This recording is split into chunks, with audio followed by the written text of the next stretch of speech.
Hello students, how are you?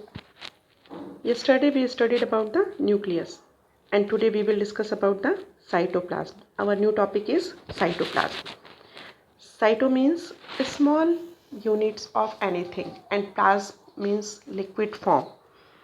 When we look at the temporary mount of onion peel as well as human chick cell, अपनी activity में हमने देखा था कि जो onion cell होती है या फिर चिक सेल होती है वो एक मेम्ब्रेन से बाउंड होती है ना।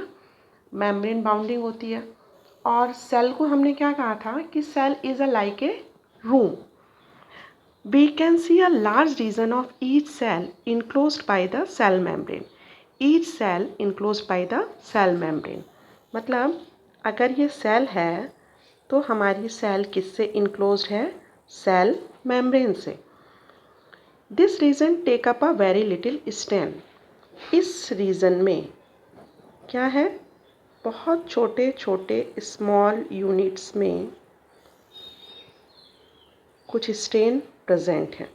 ठीक है, कुछ स्टेन प्रेजेंट हैं इन सेल मेम्ब्रेन में और ये जो स्टेन हैं इनको हम कहते हैं साइटोप्लाज्म. क्या कहा जाता है? साइटोप्लाज्म. ओके, सेल मेम्ब्रेन है, सेल मेम्ब्रेन के अंदर क्या है? साइटोप्लाज्म. देखो बोर्ड पर समझते हैं.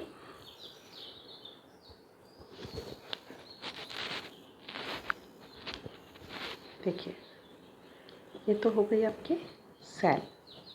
ओके, अब इस सेल को किसने कवर किया हुआ है?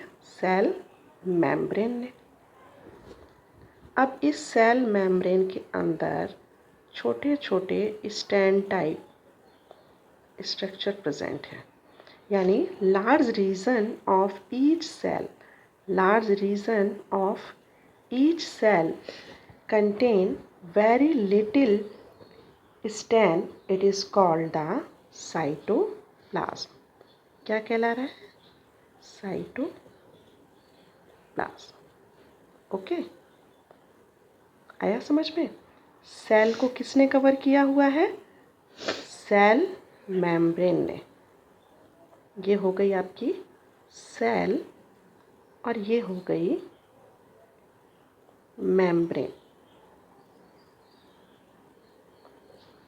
Large region of each cell, हर एक सेल, प्रत्येक सेल, ईच सेल का जो रीजन है उसने क्या कंटेन किया हुआ है? Very little stains.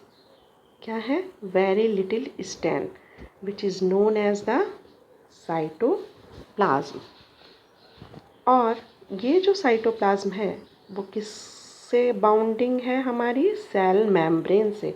Cell membrane को हम क्या बोलते थे? Plasma membrane. ये तो सबको याद होगा, तो सबको याद है ना? Plasma membrane. Plasma membrane fluid contain inside the plasma membrane. Cell membrane है, फिर प्लाज्मा मेम्ब्रेन, उसके बाद सेल के अंदर क्या चीज़ है? साइटोप्लाज्म. अब देखें,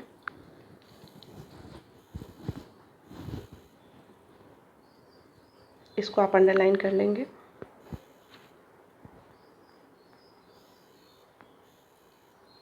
This region take up very little stain. It is called the cytoplasm. Okay. The cytoplasm is the fluid contained inside the plasma membrane. It also contains many specialized cell organelles. Each of these organelles perform a specific function for the cell. It also contains many specialized cell organelles. यहाँ देखो diagram में आप देख रहे हो ना, nucleoid बना हुआ है, राइबोसोम्स बने हुए हैं. ये क्या है? ये सेल ऑर्गेनेल्स हैं. और ईच ऑफ दीज ऑर्गेनेल्स, हर एक organelle perform a specific function of the cell. हर एक ऑर्गेनेल का वर्क जो है अलग अलग है, वो सेल के लिए अलग अलग काम करते हैं. जैसे हमारे घर में फादर अर्न करने का काम करते हैं, मदर आपको फूड वूड कुक करके देती हैं, ब्रदर सिस्टर अलग आपके काम में हेल्प करते हैं. घर का हर फैमिली मेम्बर अलग अलग काम करता है. उसी तरह यहाँ पर सेल के जो हर प्रत्येक ऑर्गेनल है, each organelles perform a specific function for the cell. Okay. Cell organelles are enclosed by membrane. Every cell organelles are enclosed by the membrane. But exception is there. Exception क्या चीज़ है? In prokaryotes. देखो, in prokaryotes, beside the absence of a defined nuclear region, कल हमने पढ़ा था ना कि prokaryotes में defined nuclear region नहीं होता. Defined मतलब पक्का nuclear membrane नहीं होता है. The membrane bound cell organelles are also absent. यानी जब उसके पास न्यूक्लियर मेम्ब्रेन नहीं है तो उसके पास सेल ऑर्गेनेल भी अब जो होंगे उसकी मेम्ब्रेन नहीं होगी. आप ऐसे समझो जैसे आपका एक कोई घर ले लो जो न्यूली फॉर्म्ड घर हो रहा हो, जो नया घर बन रहा हो, वहाँ पर आप क्या देखते हैं? जो मेन गेट होता है अगर वही नहीं लगा हुआ है तो अभी मान लो ऐसा नया घर बन रहा है तो मेन गेट नहीं है तो हर रूम जो कंस्ट्रक्ट हो रहा है उसके पे भी डोर नहीं लगी हुई है. यानी prokaryote cell as like a new, इसीलिए इसको क्या बोलते हैं? Primitive cell. इसको क्या बोलते हैं? Primitive cell. मतलब शुरू में बनने वाली सेल. जैसे हमारे घर शुरू में बन रहे होते हैं तो मेन गेट नहीं होता, फिर हमारे जितने रूम्स होते हैं उस पर भी डोर नहीं लगी हुई होती है. तो अगर मेन गेट नहीं है तो किसी भी रूम पर डोर भी नहीं लगा हुआ है. Same like prokaryote cell. यहाँ पर न्यूक्लियर मेम्ब्रेन ही नहीं है तो each organelles have no any membrane. आया समझ में? In the beside of the eukaryotic cell. अब यूकैरियोटिक सेल्स में क्या अंतर होगा? सीधा एकदम वो घर जिसके पास मेन गेट भी लगा हुआ है, दरवाजे भी लगे हुए हैं और हर रूम में डोर है, विंडो है, सब कुछ है, वेल मेंटेन है. आ रहा है समझ में? यूकैरियोटिक सेल क्या होती है? वेल मेंटेन्ड सेल होती है which have the nuclear membrane and each organelles have the membrane of their bounding. यहीं पर देखिए क्या लिखा हुआ है?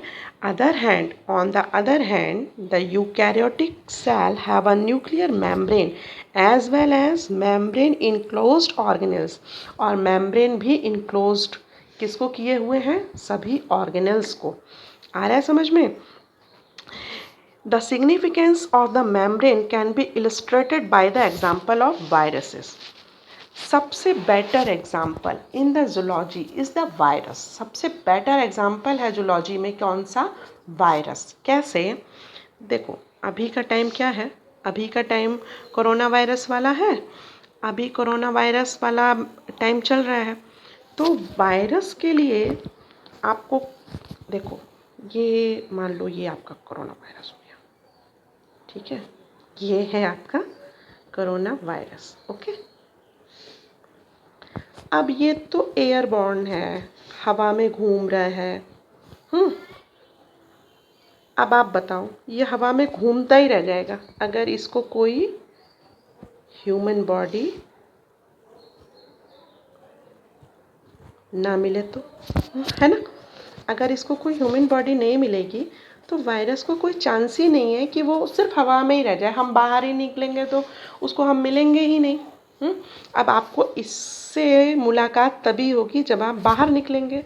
जैसे ही आप बाहर निकले वायरस ने आप पर अटैक किया तो क्या हुआ?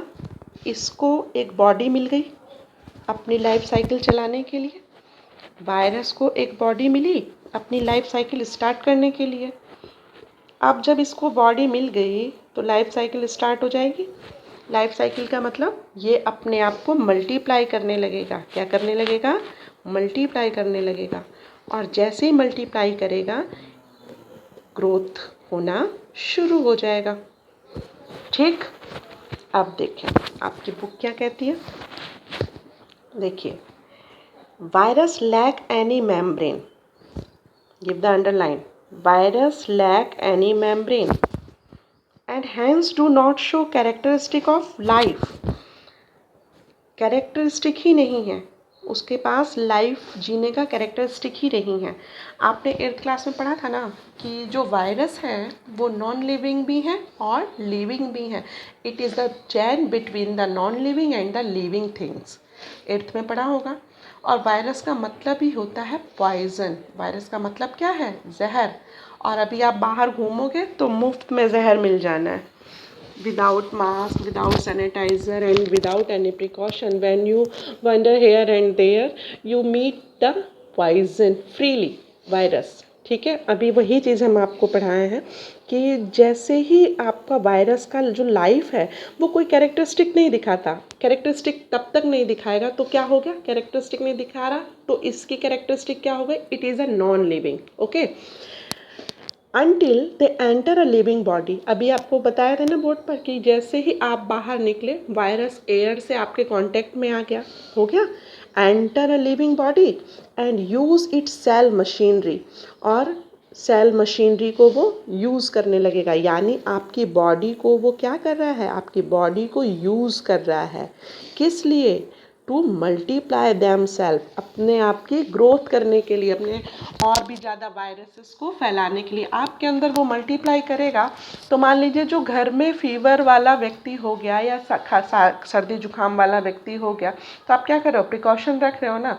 अगर आप प्रिकॉशन नहीं रख रहे हो तो अगर उसको स्नीजिंग हुई, उसको छींक आई, हाँ, उसको कफ हुआ, उसको खांसी हुआ, तो वो वायरस आपके अंदर तो मल्टीप्लाई कर चुका है. अदर पर्सन को जैसे कांटेक्ट करेगा वहाँ पर वो मल्टीप्लाई करना शुरू कर देगा और अपनी लाइफ साइकिल स्टार्ट कर देगा. ओके, होप सो आपको ये समझ आया होगा. एक बार और आप इसको देख लीजिए कि क्या चीज़ है. Cytoplasm have a large region of each cell contain very little stain. It is called the cytoplasm. Okay, cytoplasm is a fluid contained inside the plasma membrane. It is also contain many specialized cell organelles for the performing special function for the cell. In the prokaryotes, absence of the defined nuclear region, membrane bound cell organelles are also absent in the prokaryotes. In eukaryotes, cell have nuclear membrane as well as membrane enclosed organelles. And what is the significance of the membrane? If the membrane is absent, as like the virus, it have no characteristic of the life until they enter in the living body. जब तक उन्हें कोई living body नहीं मिलेगी तब तक वो अपनी सेल मशीनरी मल्टीप्लाई करने की यूज़ नहीं कर सकते. Here is some question. You fill up in your copy and do this question. Fill in the gaps in the following table illustrating difference between the prokaryote and eukaryote. First is the size. Generally they are very small, about to 1 to 10 mu meter. 1 mu meter equal to 10 to the power minus 6 meter. It is do underline. 1 micrometer is the 10 to the power minus 6 meter. Other eukaryotic cell size is the generally large 5 to 100 mu meter. ये आपको fill up करना है जो अभी आपको पढ़ाया गया. Nuclear region कैसा है ये आपको यहाँ फिलअप करना है. बाकी यहाँ पर क्या लिख रहा है, nuclear region well defined and surrounded by the nuclear membrane. Here is the third point, chromosome single, and in the eukaryotic cell chromosome have the more than one chromosome. Prokaryotic cell में क्या है, membrane bound cell organelles absent है, और eukaryotic cells में कौन कौन सी membrane binding है ऑर्गेनेल्स वो आपको लिखने हैं. Okay, it is all about the cytoplasm. In the next video we will discuss about the cell organelles. Okay.